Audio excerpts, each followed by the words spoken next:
Today I will be doing a brand new set of volume lashes on my model Oressa. She's never been here for lashes before, so it's really important that I begin with a consent form and a consultation. We use a consent form to cover ourselves and our business and make sure that our client knows the risks associated with eyelash extensions.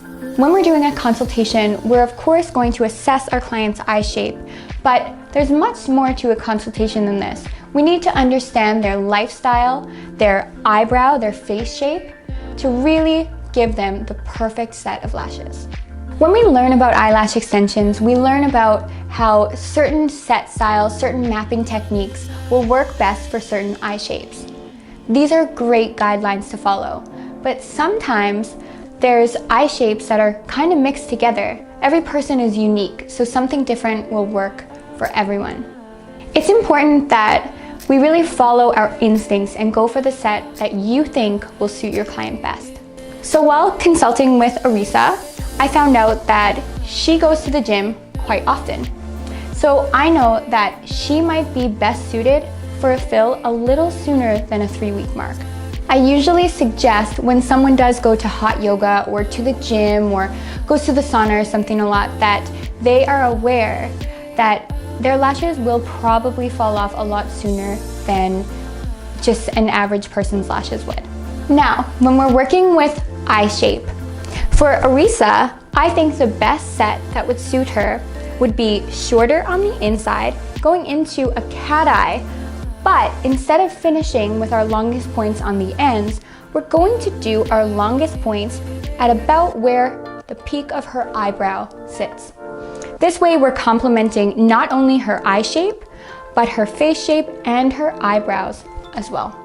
Oressa likes pretty dramatic lashes, so while assessing her natural lash strength, I know that a suitable dimension for her would be about a 5D fan.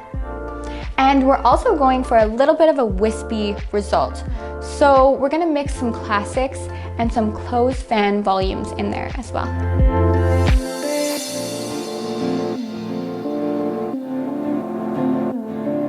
I've gone through and checked to make sure that there's no lashes left hiding under the pad on the inside and the outside corners. And now I'm ready to do my mapping. I've also primed using our Bond Aid primer. And when I did that, I just took 2 little tiny lint-free applicators, micro swabs, and just painted it on like so.